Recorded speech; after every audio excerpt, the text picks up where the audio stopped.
We're going to have a very interesting lecture this evening about the mountains of Oman and walking across them. This gentleman, John Edwards, is going to tell us all about that.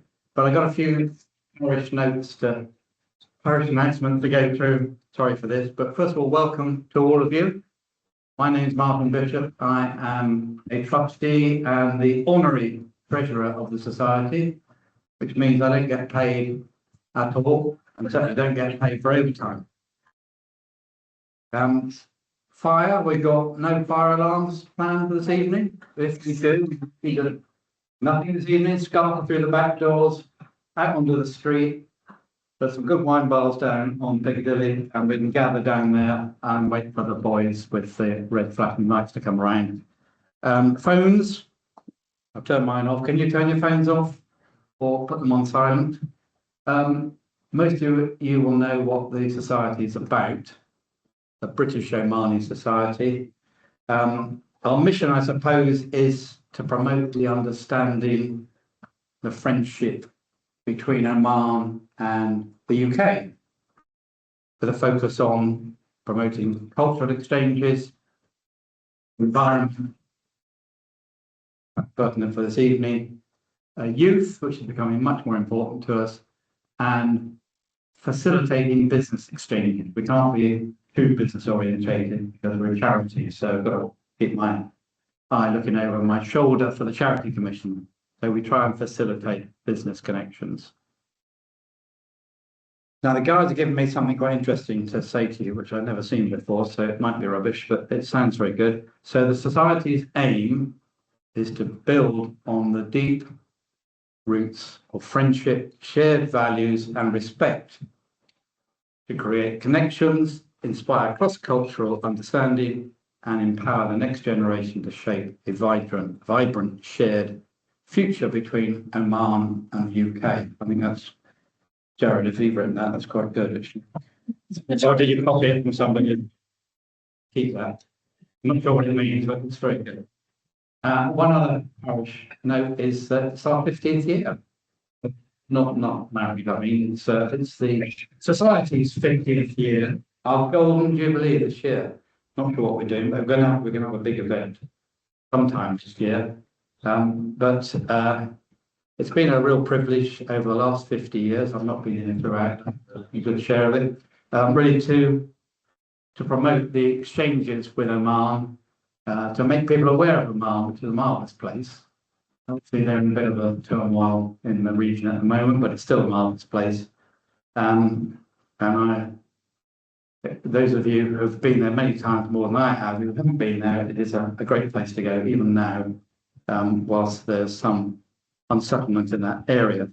So tonight we're going to hear a very interesting talk from John Edwards on the Hajar Mountains and his mapping of the mountains, plus places to stay. No 5-star hotels there, but some interesting places. Just a bit about John first. Again, this might be rubbish, but it's what he's given me. Yeah, I gather you were a petroleum engineer. Discarded that. Discarded that rubbish then. It is New Zealander as well, so it probably is rubbish.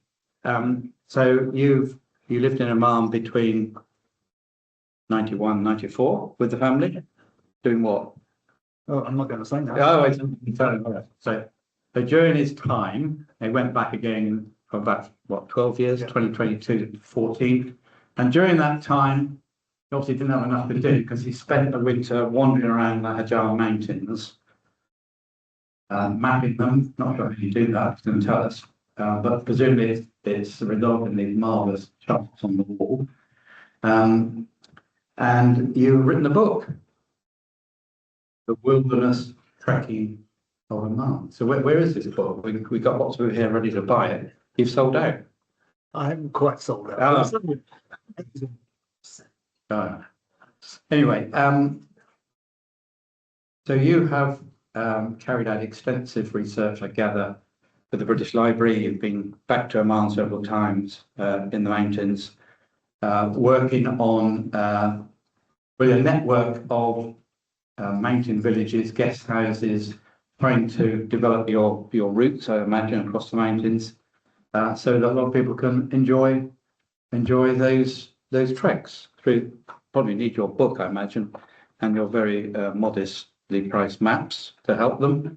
But you're going to tell us all about that, and also how important it is to really walk through the mountains to keep some of these communities alive, because they are pretty remote, and without the trekkers staying in guest houses and what have you, spending some money there, they may well disappear. But hopefully you're going to put us straight on that. So we're going to have half an hour, 35 minutes of talk, ask a few questions, if you can save those till the end, and we're going to finish at 7 o'clock. That's the target. So John, big round of applause for John, please.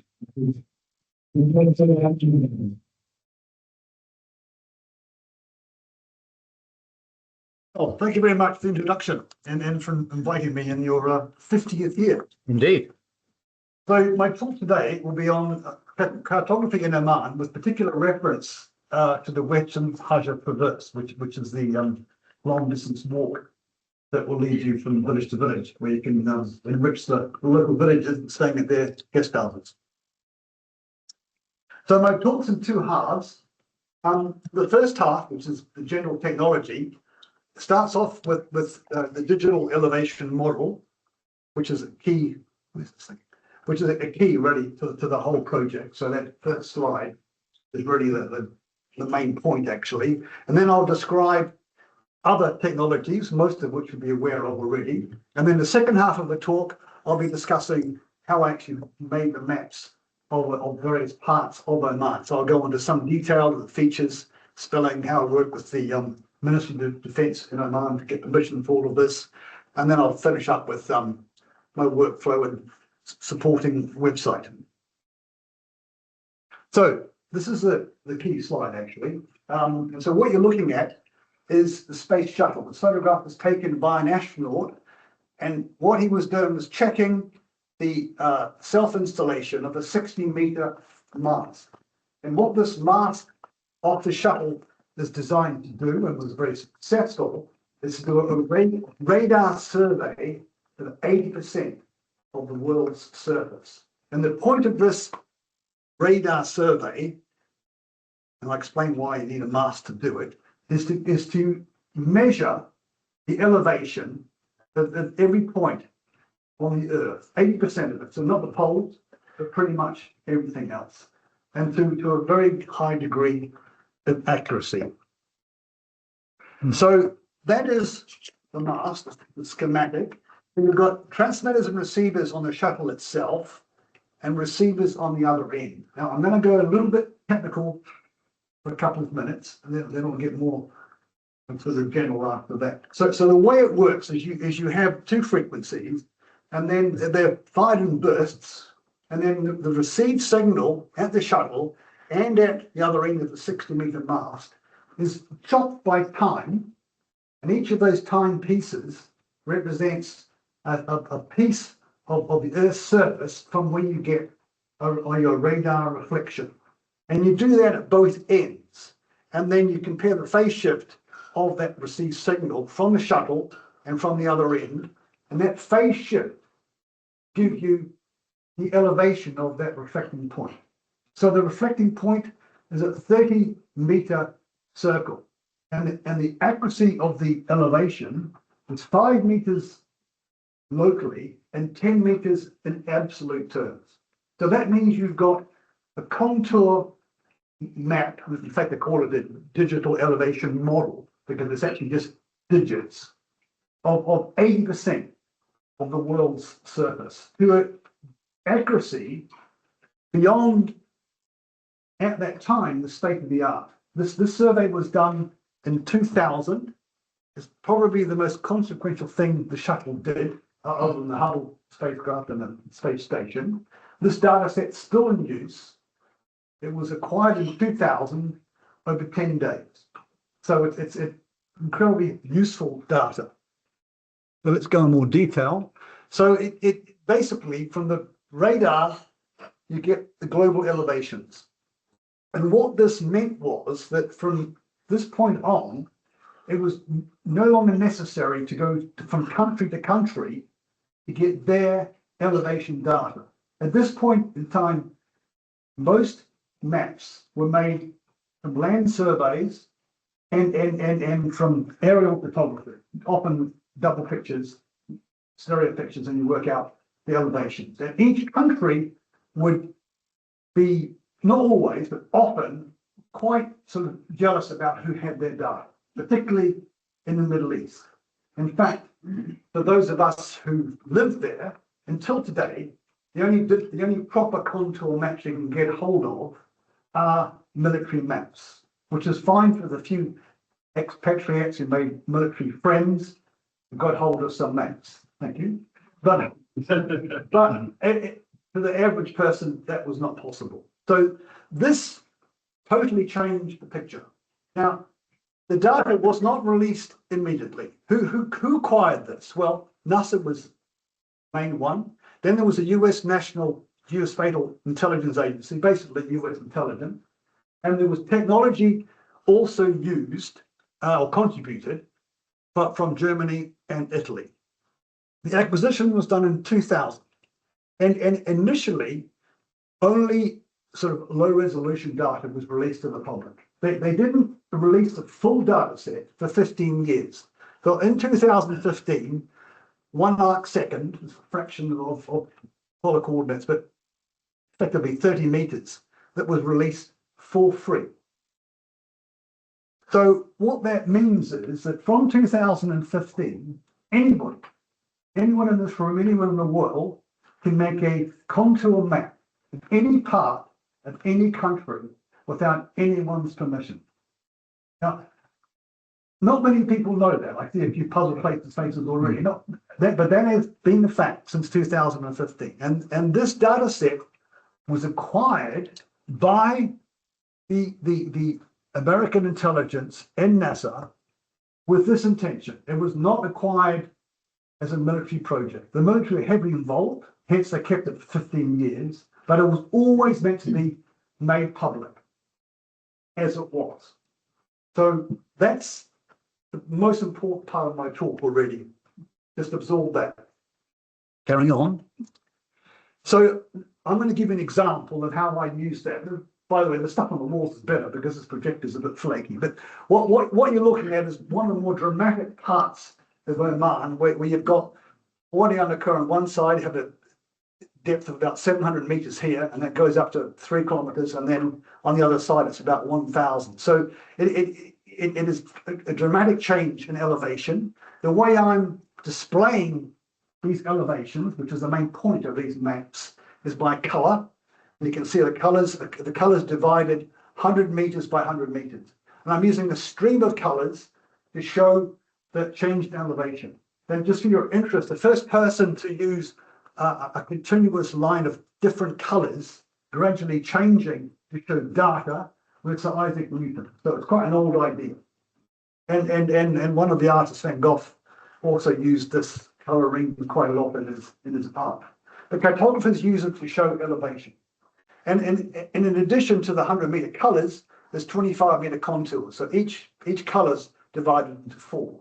And again, the colors of the contour lines are also made so that you can still see them. So I've got dark brown in the yellows, but when I come up into the light blues, then my contour lines go dark, so you can always see them. So this doesn't need anyone's permission. Anyone can do this. And towards the end of the talk, when I do data flow, I'll show you how to do that. Now you can make that data more dramatic, more apparent about where the ridges and hollows are. So what I've just done, I've just added a filter, pure mathematics. It's not adding any more data to give the appearance of for example, the sun on the horizon, like a late afternoon shot. So what it does is it puts a shading on one side.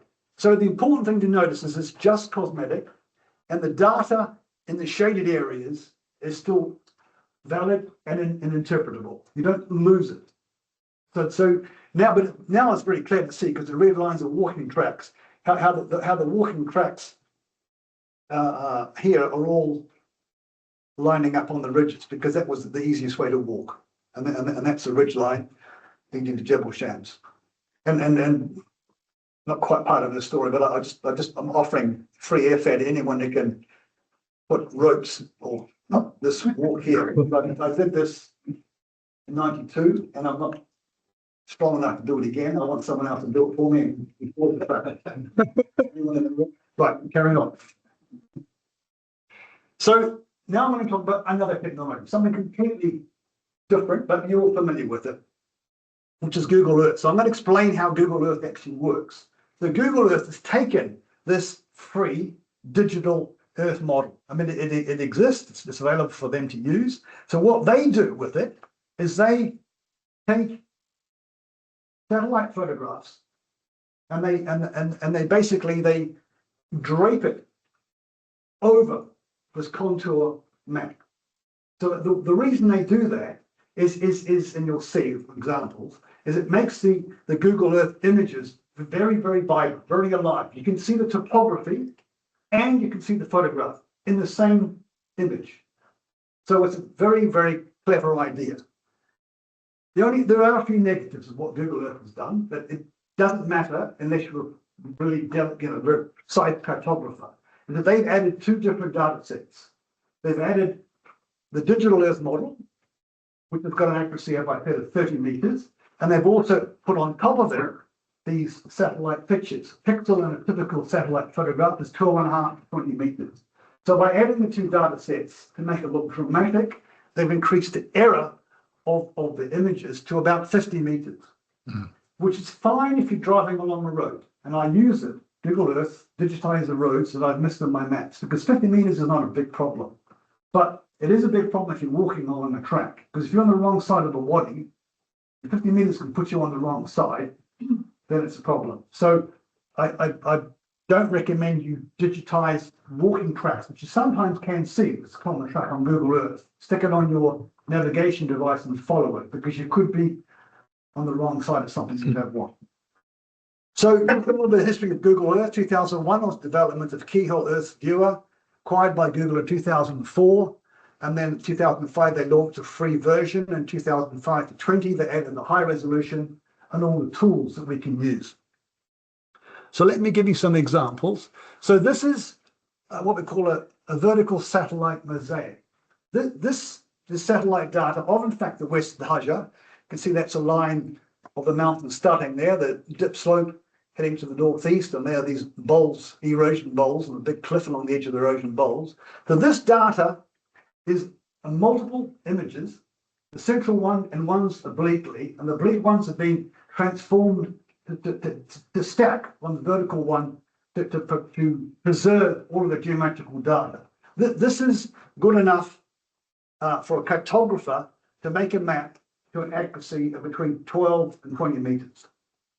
Now, I'll give you the same data set on Google Earth. Google Earth is clearly better. I mean, not only can you see very clearly that these overlap formations, which have been broken by this limestone thrusting up, creating the mountain range. You can see the date plantations in Al Hamra. You can really feel the picture. So, as I said, what they've done, they've taken a three-dimensional topographical shape and think of it like a thin sheet of map, of photograph. They draped it on top. And then they project it from an angle, almost as if the satellite photograph is taken from the side. And by doing that, they again create that shadow effect that I did before. But this time, it's a real shadow. And so you actually do lose some data. So if you're in particular places, like, for example, on this edge of the Wadi and the Kur, if you're in that shadow area, you really can't see anything. So they've done several things to compromise the quality of the data, but the visual aspect is fantastic, which means it's a very successful free product. So how do I use it? Because I do use Google Earth. So, and I'll get to it when I discuss the data flow. But the first thing I do with Google Earth is I figure out where I'm going to make my maps. So basically, I start off by figuring out what paper size I want. and I work on A1 or A2. I work out my scale, 1 to 50,000. I work out how many kilometers horizontal and vertical. And then I use that to put the corner points. Then I put my tracks on Google Earth. You can see there the reds and blues. And then I work out where the best places to put the map. So I catch the main the main topographical features, and I get most of my tracks. So these four white boxes are, in fact, I've just finished them. These are the 4 maps of the Eastern Hajar, which were again not available in public domain at all. And another way I use Google Earth is when I've finished my maps, I check against Google Earth to see if I'm missing anything. And the particular thing I'm looking for is roads, any 4-wheel drive tracks that people could use to access a mountain which aren't on my map. And if I find any, then I digitize them and add them to my maps. And that's in fact Jebel El Khor, which is the second highest peak in Oman. There's a lot of roads missing from my data that I digitized and then added them back onto my actual maps. So that's how I'm using Google Earth, and that's how I use it as well. It's fine to digitize a road because 50 meters is, once you're on the road, you're not going to get lost. But walking, especially in the mountains of Google Earth, be wary. So now, third technology, again, you're familiar with this, GPS, military system, satellites in space, someone with a receiver is measuring the time of a signal arriving, triangulate the time of arrival at receiver and work out where you are. So 78 to 94, the satellites were launched. It was released in the 90s to the public. It wasn't intended to be at all. This is a military project. But it was released with errors of 50 to 100 meters. And that's how some of us used to use it. Not very good, but perhaps better than nothing, perhaps not.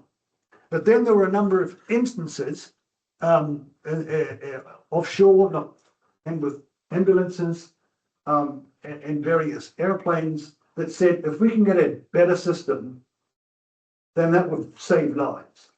And it became apparent to the Americans that if they didn't release it to the public with a better accuracy, another country would start putting up satellites. So to preserve their position, they did release it initially to 10 to 15 meters. That was Clinton. And that just one of the examples was that with that accuracy, an ambulance in the States could get to the right side of the freeway for an accident rather than have a long drive around. But that's just one instance. There's lots of examples. And then ultimately, from the 2000s, and this is no longer politics. This is technology, because they added more satellites. Now, you're down to 3 meters with a device like this. In fact, we're trying to get to even better in the city, so we can get the line bike managers to put the bikes in the right place. Find them, so they'll be using this even in the public domain. You like that, Paul? So there's free software to use to play with your digital data, because when I'm walking in the mountains, I'm taking one of these. I use something like this as a Garmin to record where I am. The reason I like the kind of tailor-made navigation devices is because, unlike a mobile phone, these work off just normal A2 batteries, and they'll last for a week. And if you've got another set of batteries, then you can go 2 weeks. Well, if you start using your phone, then you may only have a day up there, and it's quite important not to run out of power. So I record, if I'm recording a track for making a map, I typically take a recording every 10 meters, which is the maximum it'll do. And then afterwards, I can edit them with this program called Garmin Basecamp. But there's lots of programs that do this.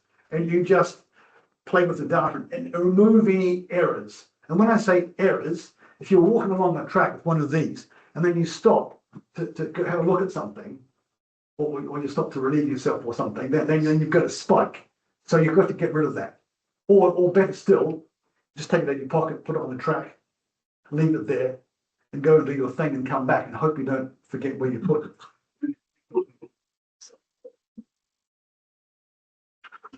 So, hang on, did I just go back there too far? Right. So this technology now, OpenStreetMap, is British. Got an interesting story behind it. It's a collaborative mapping database, like a spatial version of Wikipedia. Again, free to use. It was started by this guy, Steve Coast, British, I guess he was a cartographer, and he got extremely frustrated with Ordnance Survey map licensing. He was working in the UK, making maps, paying the Ordnance Survey for licensing, and had some issues with the payment or something. So he decided, with a bunch of friends, to make his own database of spatial objects. When I say spatial objects, I'm talking about roads, schools, bridges, things that are verifiable. So not vague things like a walking track you can't verify, but anything solid. Him and his volunteers created this database of everything they could, and it just grew because it was such a neat idea. It's basically a spatial version of Wikipedia. And then there was this earthquake. I remember that. Mm-hmm. It turned out that the rescuers were using his system to exchange spatial information about which buildings had gone down and which hadn't, where to look for people and where not to. And so because people used it to save lives, there was this understanding there was a global benefit. So after that, the whole thing was formalized in 2012 and is now as a UK non-profit organization offering OpenStreetMap to anyone who wants it. So OpenStreetMap, it's like a catalog of spatially defined objects over the whole planet. So again, if you're a cartographer, you've got contours, and now you've got things that go on top. So most of what you want is already available for free. So I'll give an example. This is of the Eastern Hajar maps. So when I make a map, it's free data. I just dump everything I can from OpenStreetMap. Most of it, 80% of it's rubbish. I mean, it's rubbish for me, not for someone else. So, for instance, some guy talking about a boat ride, and there's a TV restaurant, there's a barber shop. It's all sorts of things. Anything solid, any person can put it on the system. So what I do, because I'm not interested in any of that, I take it all off, and I'm just left with what I want, which is the roads. So I don't have to map all the roads, and of course the main village names. And then the red lines, that's my data. That's my recordings I've made with this, put on the map. So let's look at the timeline. That's a timeline of all these different technologies. So as I said, the most important is a digital elevation model, partially available from 2000, but really properly 2015. There's Google Earth, there's the GPS system a bit earlier, and OpenStreetMap. So basically, it's pretty recent, really only since 2015, that all of this has been available. So from this time onwards, anyone can make a map, pretty detailed. Contours as good as any existing map, all the spatial data, you said to pull up what you want, discard what you don't. It's not a secret. It's not, you don't have to go to the Ministry of Defence Cartography Department and ask permission to make a map. You can just show up with a map anywhere. Yemen, Iran, make a map. They can't stop you. If you want to do that. So now I'm going to talk about Oman and the map I made for Oman. So the first thing that a cartographer, I'm calling myself a cartographer, I'm an amateur by the way, but I think there's a real one in the room, so I have to be careful with the question, is decide what you want to put on your maps. So in my case, the most important thing, as I said, are the contour tints. Second thing is the roads and the tracks. The tracks are the main thing, and the roads to get there. And then the third thing, which is even more important, is things such as water, serviced accommodation, and then the villages. So I've got different symbols for different kinds of water. Because I want people to know whether it's a spring, they can just drink it, whether it's a plastic tank, whether it's okay to use it, but you should actually phone the owner and tell them you've done it. And I give the phone numbers in my book. Or is it a dam? Now I'm calling it a dam. It's really just a hole in the ground to collect rainwater. For this you have to boil. And I'll show you pictures of all of these examples. And then I talk about what I call a hotel. I use a shower as a symbol for the hotel. Now there's a reason for that, because most of the time in this trip, you're actually sleeping outside on the ground. This is rough camping. But after 3 or 4 days, if you can get a shower, it's quite welcome. But some people don't like the water more than 3 days without. So that's what that's all for. So now let me give you some examples of these. So that's a typical spring. I mean, any kind of spring, but that's just a seepage of water on a cliff. And there's Abdullah trying to get a drip into my platypus, fill it up. That's one of these tanks. Now these tanks are owned by call it the Shawi people, the semi-nomadic pastoralists who do still spend quite a lot of their life in the mountain. Now they buy these in places like Baghdad, and then by agreement, the Air Force will drop them off where they want them, and they will fill them with rainwater by donkey caravan from puddles nearby whenever it rains. And then they'll leave them there for themselves, for their use. But it's the Arab culture that anyone who's thirsty can drink. But you shouldn't use too much, and you certainly shouldn't go underneath it and have a wash. It's just keep alive. And that the tap is normally somewhere close. They don't leave it connected. And the reason for that is because if a goat decides to nibble at it, it's empty. So if you drink this water, it tastes a little bit plastic, but it's okay. You don't have to boil it. And as I said, if it's nearly empty, it's quite important to tell the owner that it's nearly empty. Just to inform. It's good practice. And then the last form of water is there's a hole in the ground. There's a fence around it to keep the goats out, and that is filled because there is some flow of water down here whenever it rains. This water is green and brown, and that fence does not work. So this has to be boiled. So it's last resort. Now, another symbol on my map is indicating of the irrigated terraces. This is obviously irrigated by a fallage, a spring with a channel to it. And so clearly this water is fine to drink. And then you've got the inhabited villages. This is Wuhan. Probably all seen pictures of this. Most of you may have been there. It's a fantastic village. And then a single occupied house. This is an Eastern Hajar, where again, you can stop, have a coffee, and I'll give you a drink.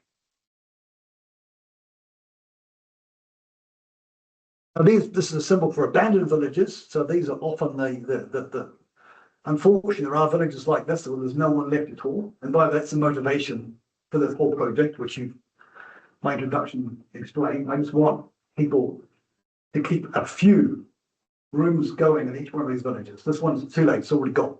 But they're on the map because they're quite interesting to be able to explore. And then you have individual abandoned houses. This is on Jebel al-Khor, where there's a high forest content, so people make their homes with branches. So these haven't been used for a long time, but they're still quite fascinating to walk past, have a look at. Another map symbol is a chain. There's 2 places on the walk where there are chains designed so that you don't need a harness or a carabiner to go up and down. It's quite safe, it's just like a ladder. And then I have a symbol to show different aspects of historic interest on the track. So, for example, beehive tombs. So this particular one, I thought might be interesting for someone in the room. It's a bomb shelter, and it was used by the mountain people at the time of the Jebel Akhtar War, 57 to 59. So what was happening was that there was a rebellion in the mountains, been going on for hundreds of years actually. This particular rebellion was between the mountain people and the Sultan on the coast, and the British took the side of the Sultan on the coast, And so they were bombing the mountains. And this was a bomb shelter for the people to escape the bombing. And there's still shrapnel around this area where you can walk past it.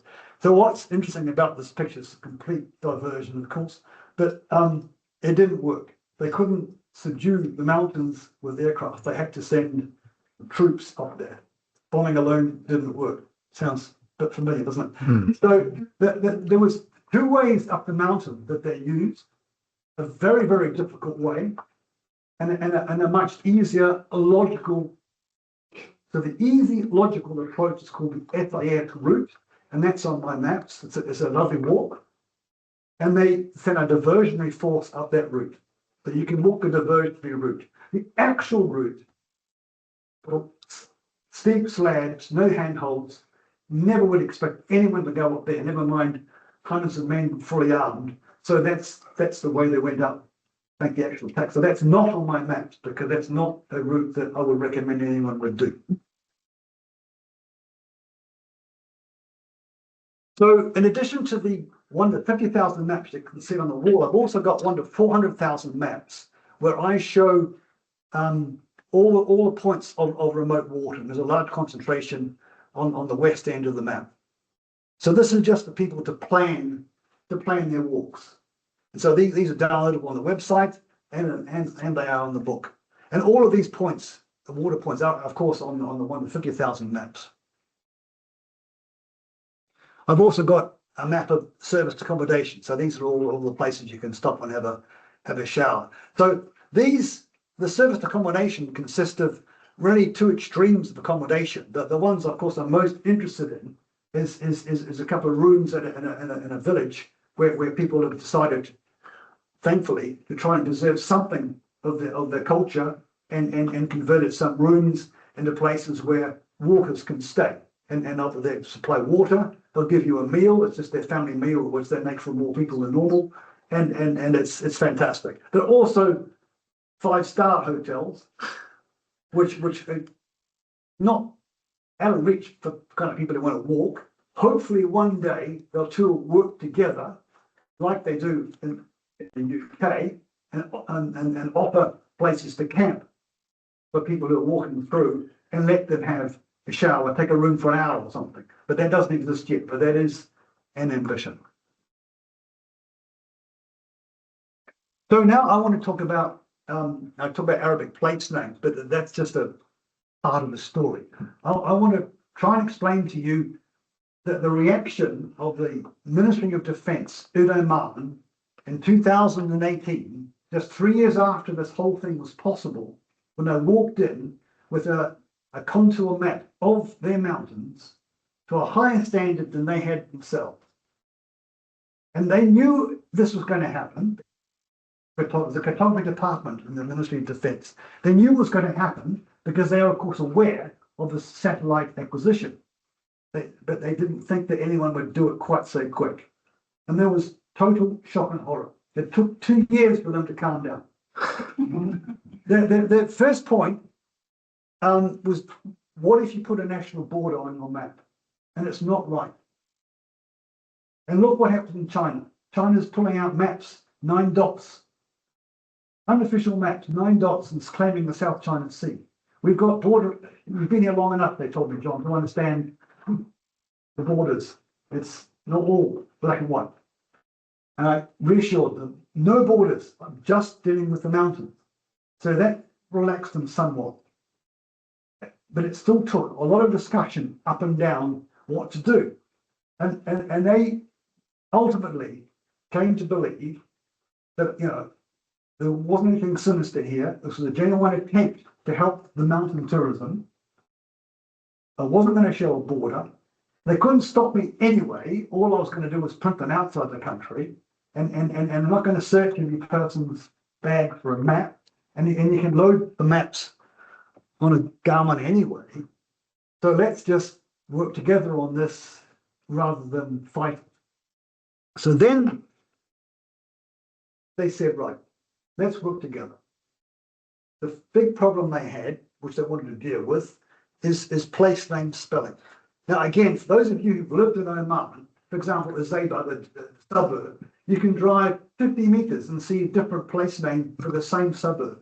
So what they wanted to do was stop that. They wanted to establish a standardization of Arabic to English. In fact, not just in Oman over the Gulf. It was a Gulf-wide idea to try and get it right, even though it should have been done earlier, obviously. So what that meant was they went through all my maps, all my place names, and then gave me a corrected list. And said, use this list, and then we'll give you a license for your map to sell in Oman. And by the way, you have to pay us for our time. And then it was fine. I mean, I'm paying their time, no problem. And then they said, but there's some other names on these maps we don't recognize. What are they? And I explained, well, they are springs and cave drips that have to be, because that's the whole point of walking in the mountains, is where to get water. Of course, this name's not on their list. So how do I spell that? Where'd you get that spelling from? Well, that's what the guy, Muhammad Al-Adwi, told me that. So then we had to set up telephone or mobile text communication with the people in the mountains, because they wanted to verify the spelling. They also wanted to make sure that I use a different font on my map, because it was off the official list. But they explained quite rightly, because they are professional cartographers, this name has never been printed before, not just on a map, ever, because it's only known by like 20 people. So let's get it right, because once it's printed, it will become the name. So it's our right and our duty to those people up there to print it correctly. But of course, they were never completely sure when they talked to all the people. Now, some of the big village names, they still debate the name, because they've got different families in the village, they've got a different opinion about the naming. And part of the cartographer's job is to spend time in these villages negotiating the name. And sometimes they actually change.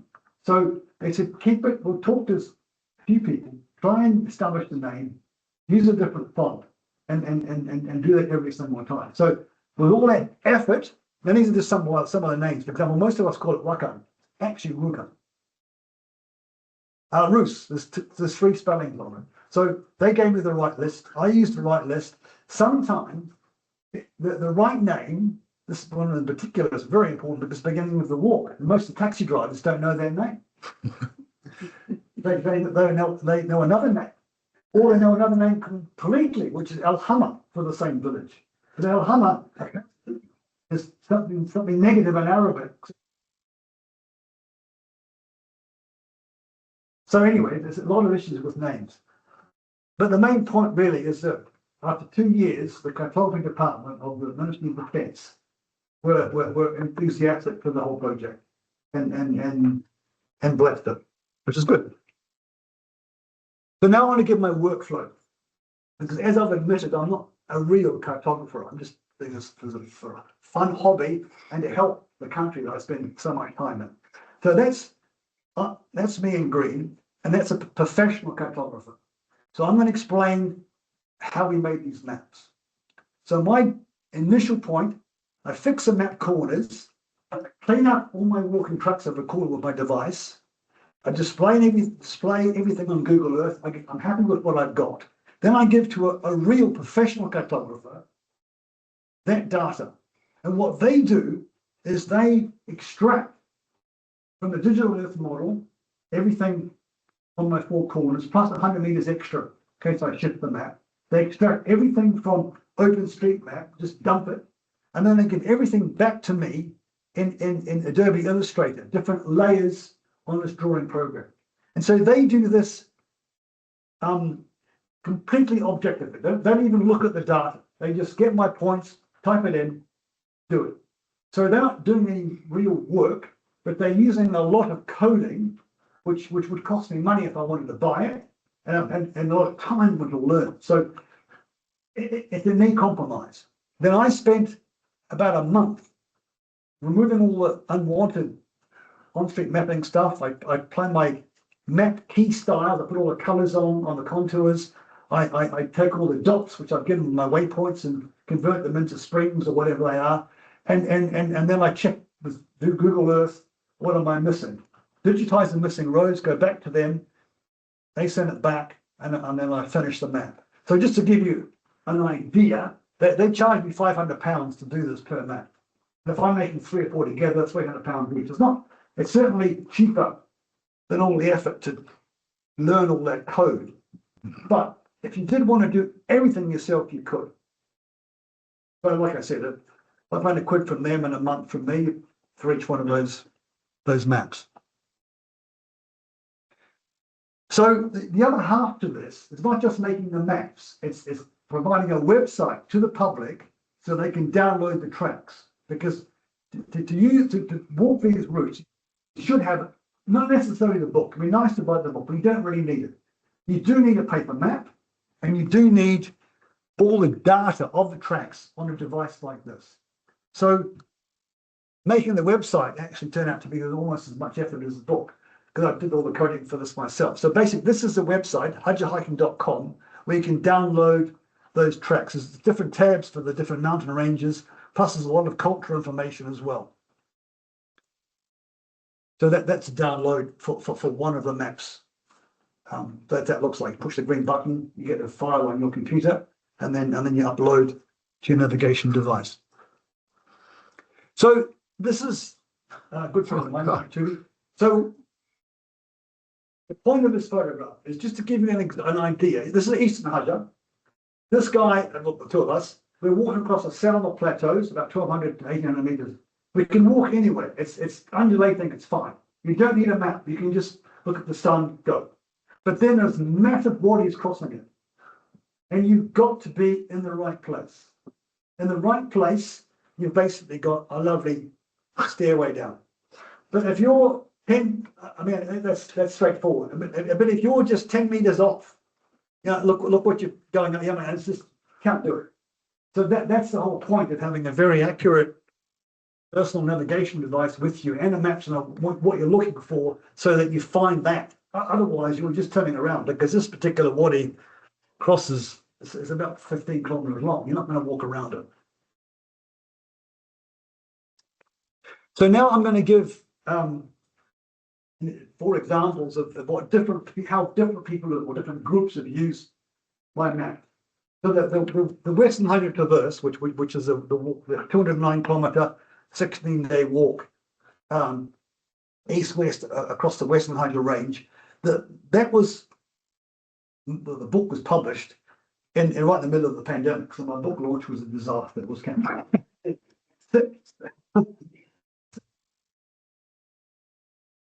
Just last year, one of these village guest rooms, they told me they're getting about 25 people a month walking past, carrying my book on map, which is a little bit less than one a day, which is enough to keep them alive. Considering it's only 4-month walking time, 3 or 4 years of books out, so probably 300 or 400 people have done this. And of them, just over 30 have come back to me with a detailed report, as I've asked, because on the website I say, please send me something for my feedback column. So each of these feedbacks have made various comments, but most of them have told me what they've done. And they're all doing something different, which is fine. So the main route, the 209 kilometers, is a red curve, the red line. But there's also these grey lines, which are side routes. So this particular person, in fact, it was a journalist, Oman observer, started the walk not at the beginning. They missed the first village, perhaps the taxi driver couldn't find it. They started off at Hadesh, didn't bother with Wukan, they made a high route, which is on the maps, then did the whole traverse, Jebel Shams, made a loop, and exited at Misfa Al Abrid. So that was, and he wrote that up in Oman Observer, which is a great story. There was another, I missed one. Lady walker, she did the whole route, and then she decided to take the low route rather than the higher route. This way there's no hotel, and another way to stay. He had got accommodation at 2 places, and then she all got to the end, but rather than do the last 4 days wilderness, she wrote to me and said that she got lonely and decided she had enough. So she just put out, did a couple more days in Mudcat. Everyone is doing something different. This trip, this was a family, 215-year-old girls. They've done a lot of walking in Europe. They're the one that can compare this to GR20. Someone asked them about that, the Corsica walk. They said this is as difficult as the Corsica walk. And they thought it was difficult, but you know, fantastic 215-year-old kids were stuck with their parents for all of that. So they did the traditional traverse and then got almost to the end and then came out, exited there to go back to the blacktop and get a cab. And then there's one there was a Dutch lady who took 6 donkeys and a big group. And she kind of did a professional thing with it. I mean, she was, you know, she took a group around and they did that loop and really enjoyed that and sent me fantastic photographs. And then there was the last one I'm going to tell you was this bloke. He did just the high route, but here he actually used the Via Ferrata down to the balcony walk to get out.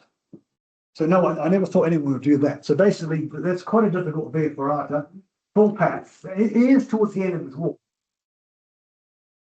Quite a challenge. So, and we've been in communication. How did you do that? Well, he did actually hire a carabiners. You did the carabiners for that. You don't have to do that. It's not actually part of Traverse at all. But it's just interesting to see how different people have used the track and map and all the options, because there's lots of different things you can do.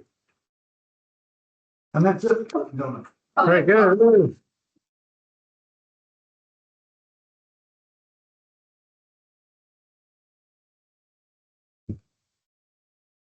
So we got 10 minutes. Are there any questions for John?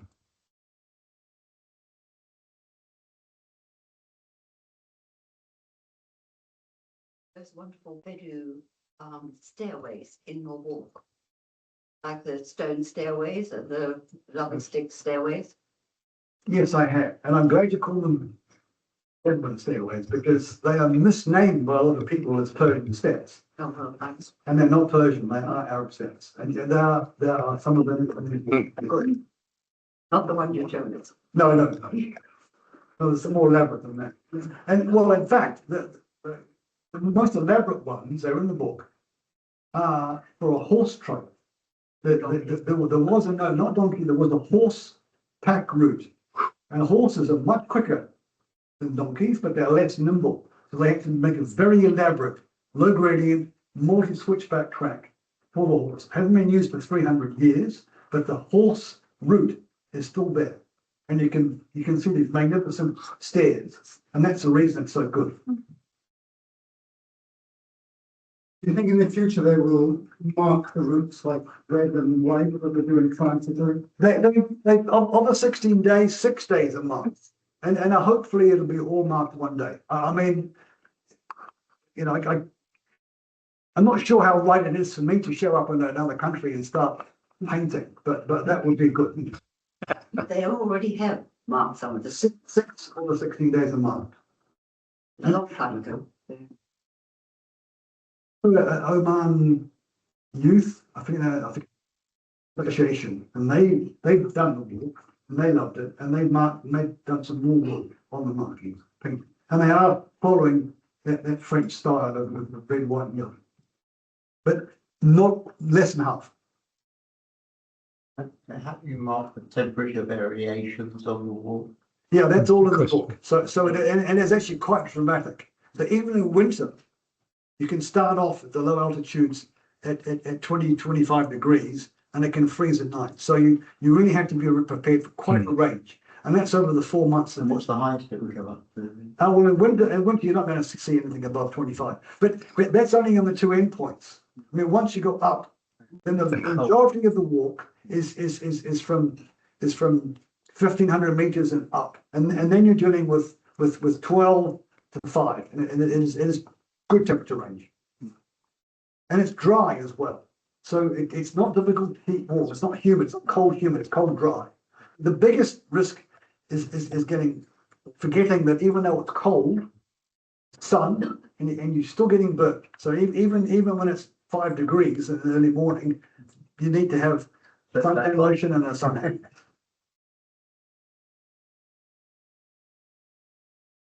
John Harrison's 250 years of his passing. I noticed that you didn't put anything on longitude and latitude. Could you say anything about that? And did you pick up any surveying heritage, little marks on the routes and so on, or hip points, or any sort of historic surveying elements along those routes? Okay, so I can answer the first question quite well. My first map over there, our latitude and longitude, and then the feedback I got was give it to us in UTM. Because for a start, the grid on UTM, 1 kilometre, it's easy to measure. UTM is a system where you take a curved surface, which is represented by polar coordinates, latitude and longitude, and you flatten it. So you use a small error because the Earth is not flat, but it's a tiny error. And it's a system that most walkers prefer. So, and when you've got one of these, it can flip between the two systems anyway. So all my new maps are UTM. Because that's what my feedback said to do. Go to UTM, John. Don't be a purist and use latitude and longitude. Now, in terms of historic markers, no, I didn't see. I mean, it'd be great to know where they are, and I'll put them on my map. But no, I haven't seen any, and I've been up there quite a long time. Yes. A bizarre question. Prepare for the worst, but do they have a major rescue organisation? That's a very good question. Again, I cover this in the book. So all I can say is what would happen to me if I got lost. And the consensus of action is that if you don't get to the office by 9 or 10 o'clock on the day you can get work at 8, you give 2 hours, ring the Coast Guard. And the Coast Guard, I'm telling you that a date now, but the Coast Guard was the one that was the most reliable for making rescues anywhere. They had the helicopters, they had the systems, they had the medevac, they had the medics all ready. So I don't think anything's changed. So that it's the Coast Guard. And now the other thing I have to explain is a number to call. You should know where you are. So for goodness sake, never let this go bad, because you get hurt. You've got to tell them where you are. And also, again, I'm just quoting from my book now. Normally, I recommend keeping a separate mobile phone, a Nokia, not a smartphone. You can buy them at the airport. The text message from a Nokia, loaded up, powered up, it'll do text every day for a week. You don't use it for news, screen, anything. So you've got a Nokia, you can send a text, what your coordinates are. I'm in trouble, this is where I am. Now, in addition to all of that, there's another system. There's a small device, again, it's in my book, I used it in New Zealand, where if you're in trouble, it's basically just got a button, you just push it. What are you going to do with it? It's so expensive, and what it does is it communicates to the satellite where you are, it communicates you're in problem, and then someone will rescue you. So in New Zealand, it's New Zealand, immediately, and other countries, sometimes other countries don't support it. All countries will be told you're in trouble, this is where you are. It might not be immediate, but don't go alone. Right, well, time for one more question, then we'll let John sit down. You referred to, I don't know whether it was one of them, was one of those leads chain, and if so, was it actually left by GM leads? And No. Is that one of the two? That's not on your route, is it? But the chain I chose is through is No, but the leads chain. no. So very good, John, thank you. Just one last question from me. You mentioned about GPS and the line bikes. All right, well, just a funny story. So my son logs in to find his line bike and he goes along and it's not there. And somebody put it in a tree. So I don't know whether the development of the system will allow someone to identify where their line bike is. System is line by line, where the bike is being parked, and it's not parking the But no elevation. to make an immediate £80 deduction from the account from higher. Oh, Indeed. If we wish. We wish. Good. Well, thank you very much, John. Fascinating.